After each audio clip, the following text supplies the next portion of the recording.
Today's episode of the Theater People podcast is brought to you by TodayTix, the app for last-minute theater tickets.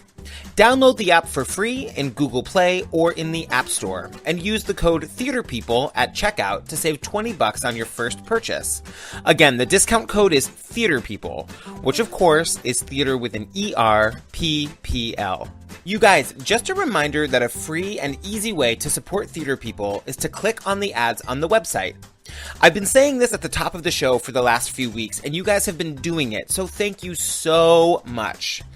Not only do we get a little bit of money when you click on the ads, but it lets our sponsors know that you guys, our listeners, are engaged in our content. And I can't tell you what a big deal that is.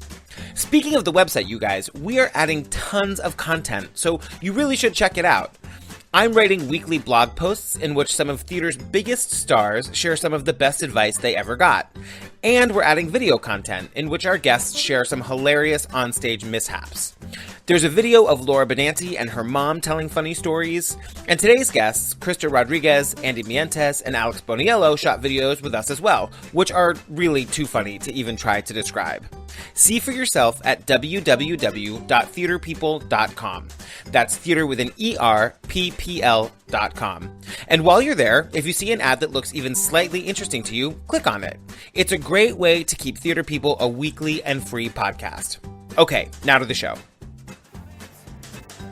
Welcome to the Theater People podcast. I'm Patrick Hines, your host.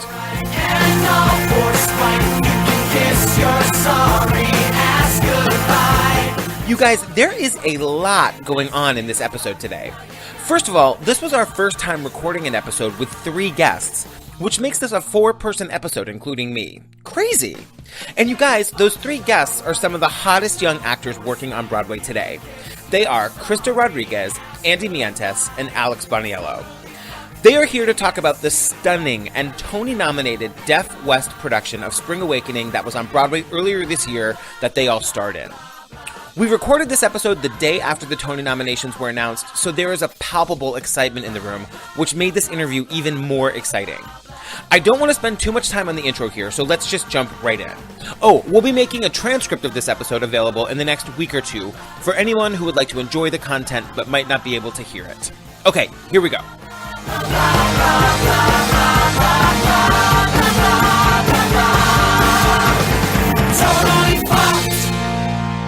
Hi, so Alex Boniello, Andy Mientes, Krista Rodriguez. Hi. Hello. Hi. Welcome to the Theater People podcast. Thank you so much. I'm such big fans of all of you. I'm so happy that you're here. Thanks for doing this. Oh my God, my pleasure. You guys, congratulations on the Spring Awakening Tony nomination. Yay. I was out of town. I haven't gotten to see everybody since. Oh, yeah. Hey. They all got to celebrate Yeah, together. that was fun. Yeah. Were you here?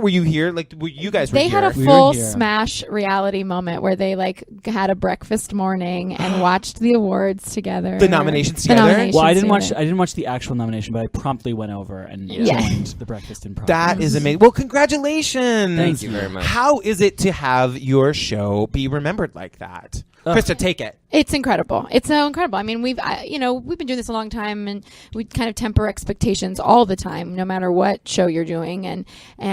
So when we closed in January, it was sort of like, okay, well, this was wonderful, and if we got remembered, that would be great. But that's a really tough thing to do in a season that's it's just such a great season. So Yeah. for it to be recognized was awesome, and for in every award, if I'm not mistaken, in every the Drama Desk and Yep. the Drama League, So across the board, we were really lucky to be recognized. Yeah. I wanted to say, so I emailed Alex last night because I was like, I want to make sure that I'm using the proper word. I'm like, we're allowed to say deaf. We say Yes, deaf. deaf Should say is deaf. right. Okay. Mhm. So this is the Deaf West production of Spring Awakening that started in California, came to New York to go to Broadway, of course. When did you all become involved? I know you guys were like latecomers. Is that right? We were all latecomers as actors, but Andy is the mother. I had the weirdest path with it. Yeah. Yeah. You were initially going to maybe co-direct. I was in fact going to co-direct. So it started, years ago now. That Deaf West was looking for something, and Michael had long-standing relationship with them because of Big River, which was his Broadway debut, and Pippin, which he did at the Mark Taper Forum. And he was just getting into his first steps directing. Was getting Michael interested in Arden. that. Michael Arden, Your husband. my fiance. Fiance. I wasn't sure if you guys were married yet. Yeah, not just yet, but it's coming. So he was looking for something to do. They were looking for a new project, and they really wanted, Deaf West had Big River go to Broadway, had Pippin and the Mark Taper Forum, but they hadn't done a big musical like that in a big way in a while, and so they were looking for something like an idea like that. And so they were looking for something, Michael was looking for something, and I said, well, when I was doing Spring Awakening, I'd always thought it would be the ideal show for Deaf West. And I feel like the seed of that idea came from when I was doing it at the Amundsen, they were doing Pippin and the Mark Taper, and our cast went and sat in on rehearsal. And I feel like that's got to be where it came from. And so we, just brainstormed on that idea for like a day and a half, and just sort of figured out all the different ways that it could work and why it would be special. And so we pitched it to DJ Kurz, the artistic director of Deaf West, at Intelligentsia Coffee on Sunset Boulevard. Where all good things happen. And he committed to like a 10-day workshop where we were going to work on like 3 different scenes from it just to see if the idea could stick. And so we co-directed that. It was a big success, and so it was greenlit for production in the fall, but then in the interim, I got cast in Les Mis on Broadway. Oh, right. So I was suddenly unavailable, but the production, they had the slot, and so I said, go for it, like take it over completely. And so I stepped away from it at that point, and then I only came to act in it again out of a total accident, because they did the first production at a 99-seat theater on Skid Row, and an actor named Joey Harrow played Hanshin and was terrific, and then he got a film in between that production and its transfer to the Wallace Annenberg in Beverly Hills. And because that was a remount of the last production, they only had 2 weeks of rehearsal. So Michael called me in this deep panic saying like, oh my God, how are we going to find somebody that can learn the part, let alone the part and the ASL? This was after you were already doing Les Mis on I Broadway. had just I'd finished Les Mis, I'd shot a pilot, and I was just wrapping that up and about to move back to Los Angeles just to wait to see if the pilot was going to go. And he was like, what are we going to do?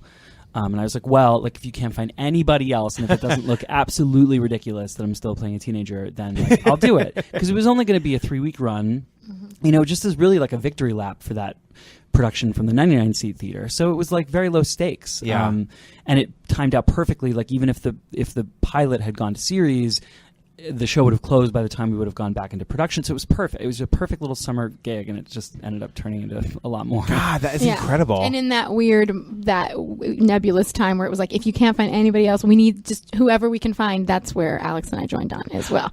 Because it was the same. The people that were playing our parts had gotten other jobs, and everybody was like obviously going to take an opportunity that was the next step instead of a lateral move. Right. Because there was absolutely no indication, no plan for this to come to Broadway. Yeah. At all. And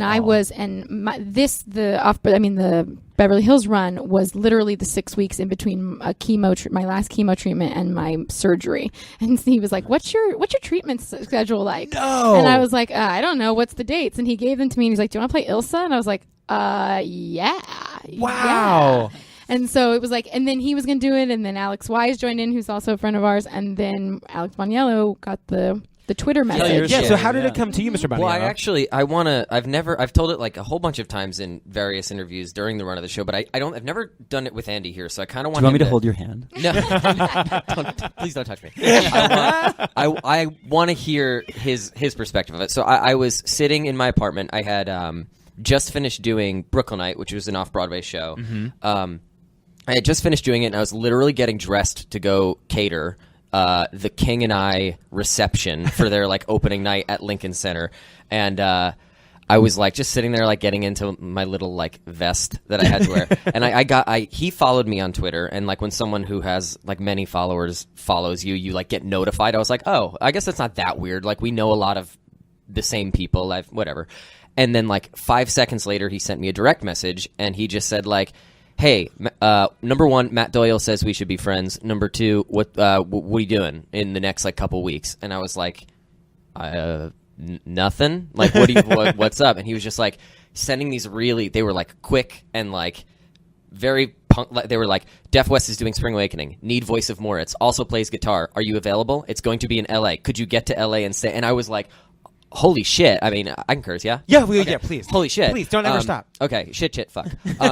So I was sitting there and I was like, I mean, like, yeah, I would love to do that because so our music supervisor on American Idiot, when I was doing the tour of that, told me about it and was like, hey, this is happening in LA. And I was like, oh man, that whole Voice of Moritz thing, who plays guitar, sounds real cool and like perfect for me, but I can't do it. Like I can't like move to LA for whatever it was. It was like $100 a week. I was like, I literally can't do it. So I was like, that's a bummer or whatever. But then it kind of came back around through this, and I Skyped with Michael, I think the next day, and just played guitar for him and sang for him. And then he was like, great, thank you so much. Okay, we'll be in touch soon.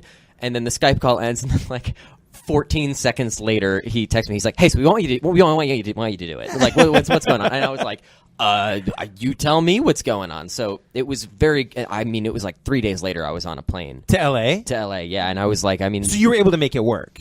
They made it work. They made it work for me. They put him up in a house. I mean, it was a really nice house. Yeah, really ridiculous. When I saw that house, I got really jealous. I know. It was ridiculous. Well, it was one of our wonderful producers' brand new places. So it like really funnily worked out, but like brand new to the point where there was like a couch. There was like a couch, and a view for days. A view for days. I mean, like truly one of the most beautiful views I've ever seen in my life. But he's like, there's like no furniture. I'm sorry, I don't know what to tell you. And like Andy and Michael dropped me off. They're like, so like we're gonna give you like some pots and pans and stuff. And I was like, okay, like let's do it. And then I just like was sitting there in that apartment. I was like, how did this happen? I'm pretty sure I was like going to a catering shift like a day and a half ago. And so essentially like a 6-week gig with our best friends turned into a that Broadway is show. Amazing.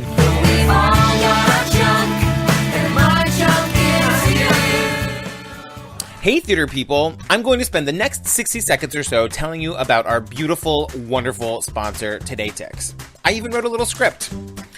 Have you ever found yourself with a night off and nothing to do? You think, I'm going to see a show tonight. Why not? But then your next thought is, ugh, what's even playing? Everything is so expensive. And then you just sort of let it go, right? Well, you guys, Today Tix is the answer to that problem. You just open the app and everything is right there for you. The shows with reviews and prices.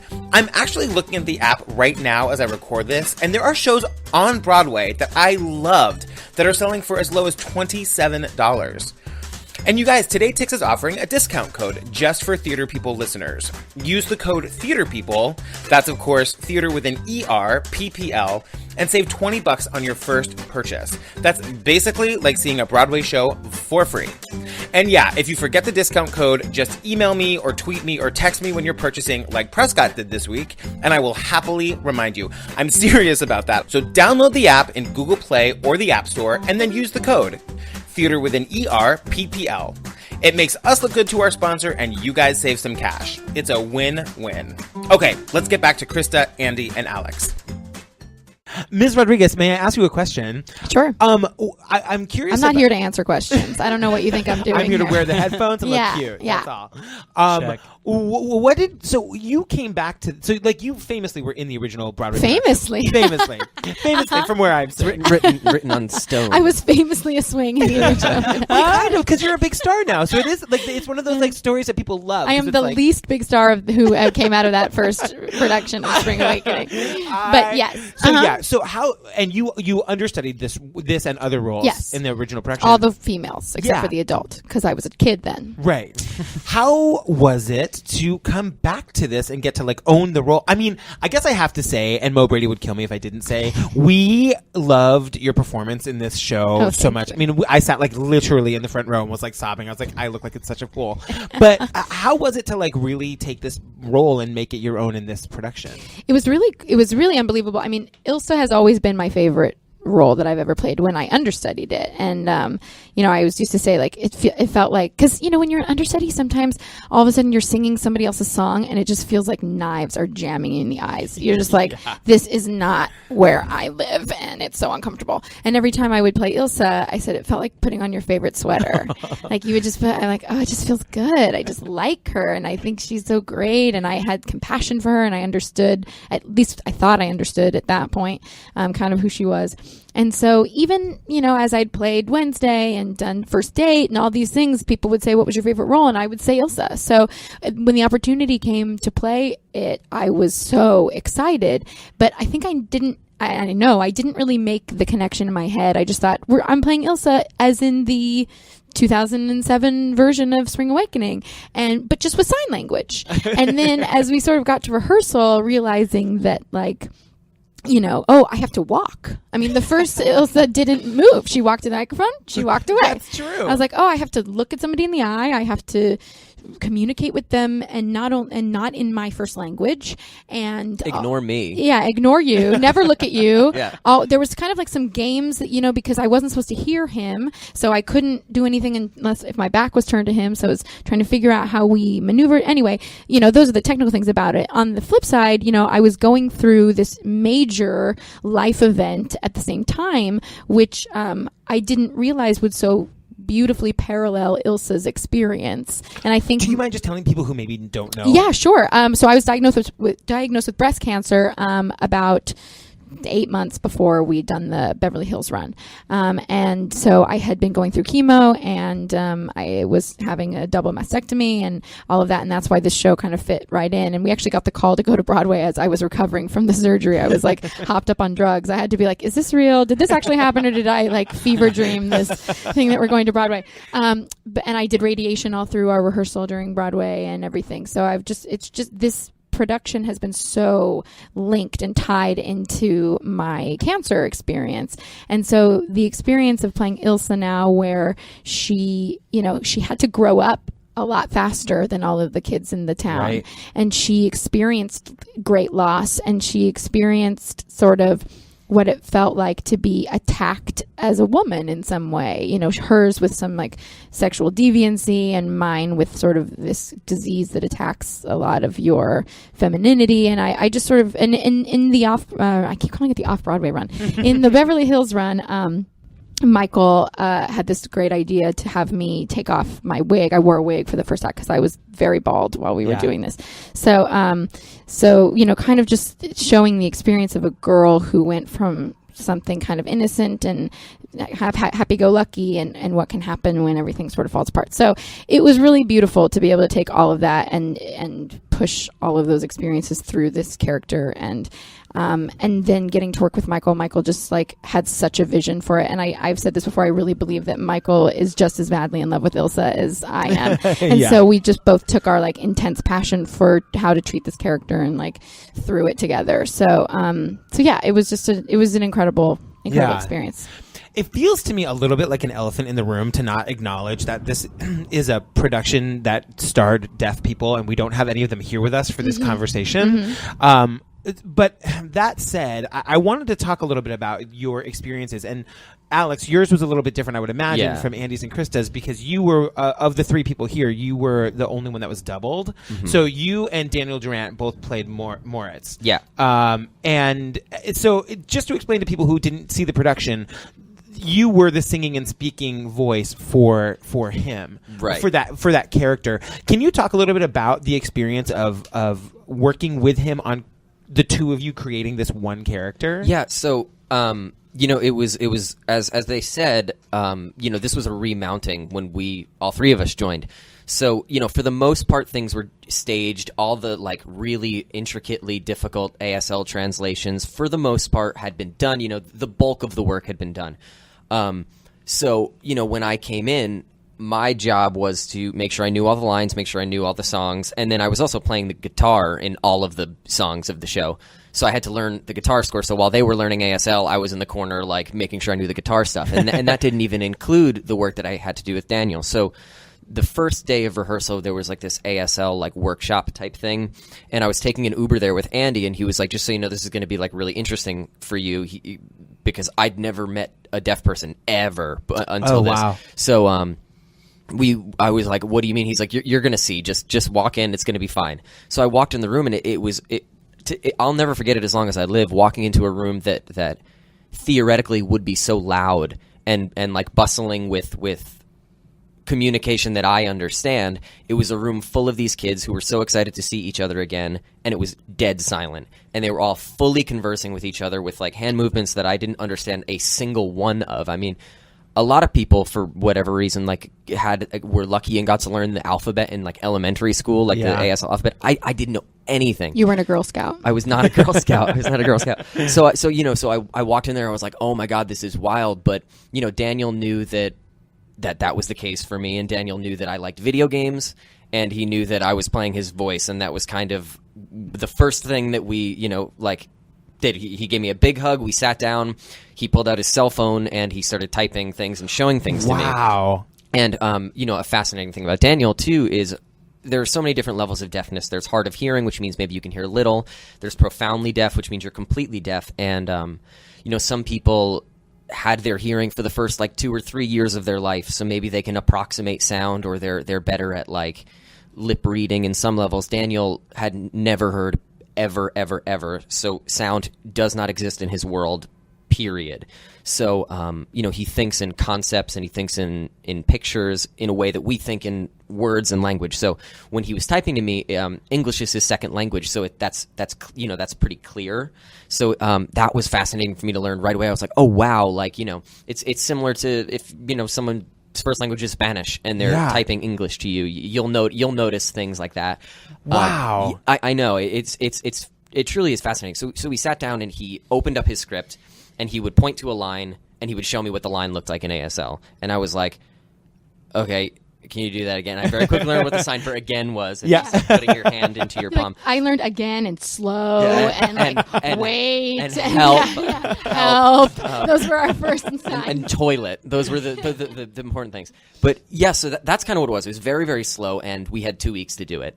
Yeah. So it was just a lot of watching, and I mean, it was watching him do the signs, trying to approximate what I thought his version of the character was feeling, while also putting, it's impossible for you not to put your own thing to it, but your job is to make sure his is the forefront. So I definitely was better at that in New York than I was in LA, just because, more time and settling into it and understanding it.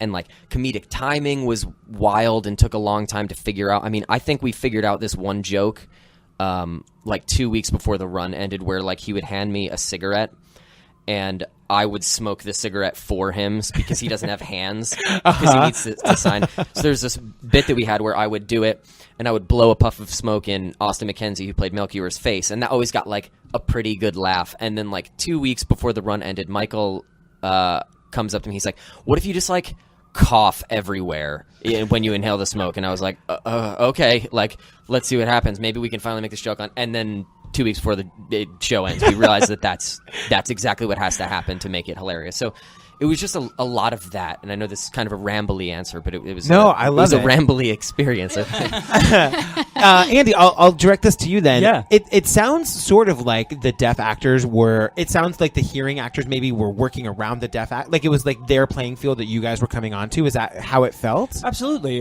because Deaf West's mission is not to create theater for the deaf; it's to create theater for deaf and hearing audiences together, which is different from other deaf companies. That said, it's a deaf artistic director, and it's a rare opportunity for them to be the focus. So. When the roles were doubled, if you didn't see the production, if it's not clear, it's not that they were both playing Moritz. It's that Daniel was playing Moritz and Alex was playing the voice of Moritz, which was a new character for this production, which was his id, his courage, his inner demon, his inner rock star. It was this shadow of himself, but not necessarily the role. And it was different for each character too. It was different for each character. What manifestation of that. What the voice meant, what the voice was meant to represent, was different for each character. And so it was staged very deliberately to make sure that the signing was the focus, that the deaf actor was the focus, because that's something that audiences don't get an opportunity to see a whole lot, and it's something that those actors don't get to do, sadly, a whole lot. So of course they should be the focus of it. It's what made it special and different from that original. Yeah. We had Spencer Liff on the podcast a few weeks ago, and he was talking about. He told this really sweet story about you, and I'm gonna forget her name again because I'm just an asshole. But the woman who was in the wheelchair, Allie. Mm-hmm. Yeah. Did you really pick to take her out of her chair and Yes. take her all over the theater when you guys first went into the Brooks Yeah. Atkinson? Yeah, We took take her her everywhere. everywhere. We're always picking her up. Yeah, it's and unfortunately you have to. There's so little accessibility in so many places. We would sort of have a joke about the rating of accessibility in each place we'd go. We'd like accessibility 0. This Yeah. is not. And so and she's she's so good at maneuvering that. But yeah, when we would have like birthdays in the basement, someone would have to take Allie and carry her downstairs and set her there, to sit and watch and hang out because she can't get down there. So, and also the Brooks Atkinson, they renovated a dressing room on the ground level for her to be able to get into and made a bathroom for her to kind of move around. So it's great now that theater is fully accessible, not fully accessible, but more accessible than a lot of the other ones that have been around for 100 plus years that didn't have the ADA regulations that they have now. Amazing. This is a question that we addressed a little bit with Krista, but I wanted to talk about stamina. Like how so I feel like this, just as an observer, as an audience member, it seemed like this was a show that required a lot of you, like physically, mentally, and emotionally, and just what you did. Like again, in speaking to Spencer, he was talking about how like he would do these like big workouts for like the warm up every day, and I was thinking, yeah, like this show must have been physically taxing, but you had to like use your brain in a way that you never did before. I'm assuming with the sign language, and then what was your process, Krista? We'll start with you. Like, how did you keep yourself in a place where you could do that 8 times a week? Well, truly at that point, I was just like, I was held together with sweat and Scotch tape. Like my brain was gone. I had chemo brain like crazy. I was recovering from surgery when we came to do the production. So we would do Spencer's warm-ups and, I would kind of not do some things and I'd be like, what, I just had surgery. I don't need to. And I'd look over and Allie's doing tricep push-ups on her wheelchair. And I'm like, okay, I guess we're doing this now. I guess I don't have an excuse. There's deaf people dancing and Allie's doing push-ups. So I just have to do it. But yeah, as far as focus, man, you do other shows and you have to pay attention. I mean, you can't just be thinking or whatever, but the whole show relied on us giving the cues at the right times and relied on us sort of, as soon as your hand would move, they would start signing and it had to be on the word. If you spaced out for a second, you can imagine what would happen if a person who can't hear the music, if something went wrong and they just keep going because they don't know that something's different or they don't know that the music didn't start or that the track didn't come on or anything. So everyone is we were just on edge all the time, like totally focused on each other, or else the show could have fallen apart so many times. Seconds. Many times. And there was actually a couple times like we had this thing we called the ship during Touch Me, where we all had to walk together and we would sort of tap on the shoulders. After a while, they kind of they know the rhythm, but sometimes the tempos of songs are different. As that's what live theater is. So we're tapping, and sometimes it would just we call it the shipwreck because it would just like blue blue blue blue blue, like it couldn't get together. And Spencer actually was like, sometimes those are the most magical because it reminds the audience that these people cannot hear. Yeah. That we're doing all of this without, and not just maybe hear, they cannot hear, and they're dancing on rhythm, on beat, and with emotion and with dynamics, loud and soft and all of that stuff. So it was those times it was actually kind of special when you're like, oh yeah, this is actually a feat every night, a feat. My mind is totally blown by that. I totally did not think about that. Did you, any of you can answer this, did any of the deaf actors talk to you about the experience of being able to like feel, like did they have cues that they could react to? So yes, a lot of people thought there was more in terms of sound. A lot of people were like, so they could like feel the stage rumbling, right? And yes, of course, but that's not a powerful enough cue kind of to work for the show. Daniel and I obviously spoke a lot about cueing because that was another part of my specific job, was to give him countless cues throughout the show, basically only when songs are happening.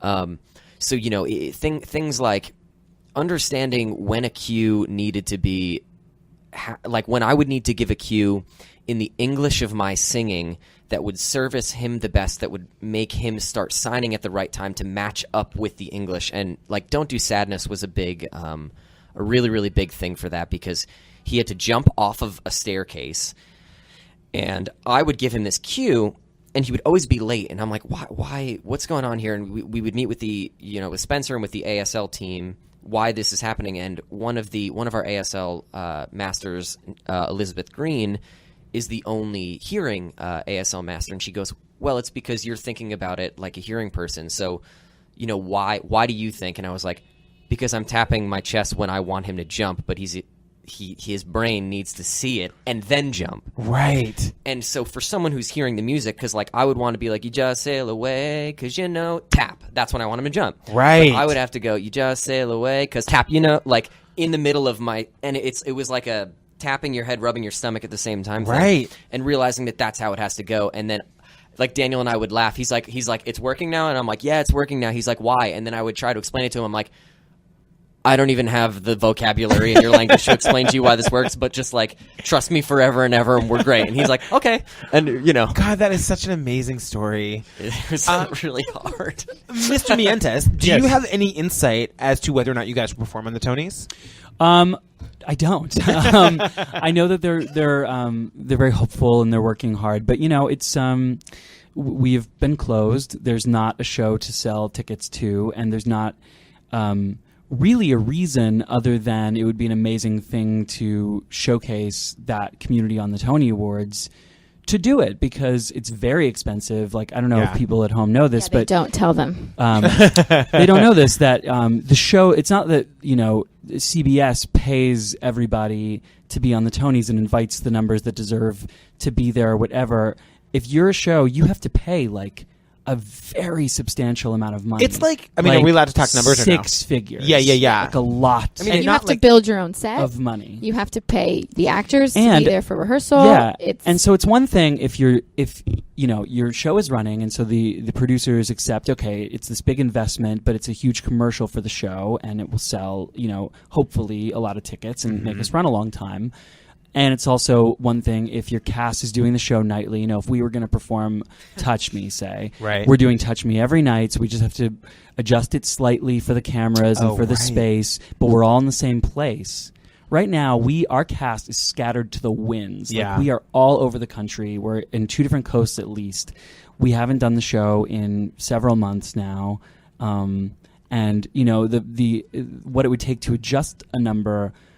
we would have to relearn the number. We would have to relearn the number, and keep in mind, half of the cast is deaf. So, it's not easy to bark out over the God mic, like, hey, move, 10 feet down stage for this huge new stage that we're on. It doesn't work when like you have that. 10 minutes to If we make it. a cut in the music, if we do a medley or something, that is an incredible amount of work for our company and our process to get. It's different than the average show. So, that said, it's a huge challenge that, might be insurmountable. Yeah. But the powers that be are really trying, and we would love to be there. But, if we can't be, we are so happy to be remembered with the nominations that we did get. I hope that's clear to everyone at home. I know, maybe some people were thinking we were going to, get tons and tons of nominations and be there on Tony night, and we'd all be, it's a great image, and I would love that it happened. But we are honestly so thrilled that we were even, because it was not a given. It was not guaranteed that we were getting this nomination at all. Yeah, well, and not to get crazy about it, but there was a rule that went into place when Shuffle Along became a new musical that meant that there was a high likelihood that only 3 revivals were going to be nominated. It happened the year that I did Les Mis. Cabaret got left out because of that rule. Right.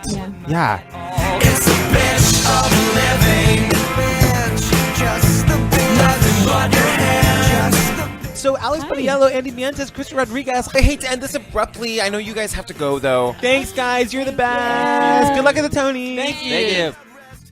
Hey, theater people, just a reminder that our live summer series show featuring the fabulous Lindsay Mendez is less than a month away. It's taking place on June 19th at Pearl Studios. The pre-show party starts at 5 o'clock and the show starts at 6. There are 12 tickets left. At the pre-show party, we'll be raffling off tickets to Bright Star, that musical that I'm slightly obsessed with, as well as a handful of other shows that I can't announce just yet. Once the show starts, Lindsay and I will chat for a little bit, and then she'll sing a few songs, and then she'll stick around and take pictures and sign autographs. All of it for just $10.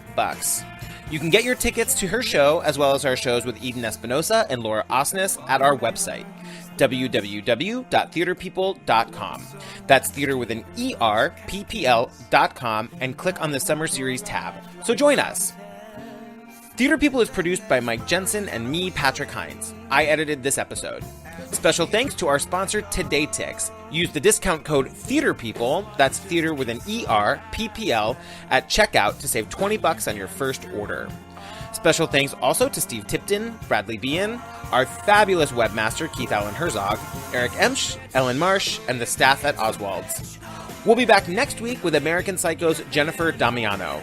Until then, tell your friends about us. Let's get the theater community talking. It's the bitch of living. You watch me, just watching me, trying to get ahead. I'm calling it one. It's the bitch of living, just getting out of bed. It's the bitch of living, and getting what you get. Just the bitch of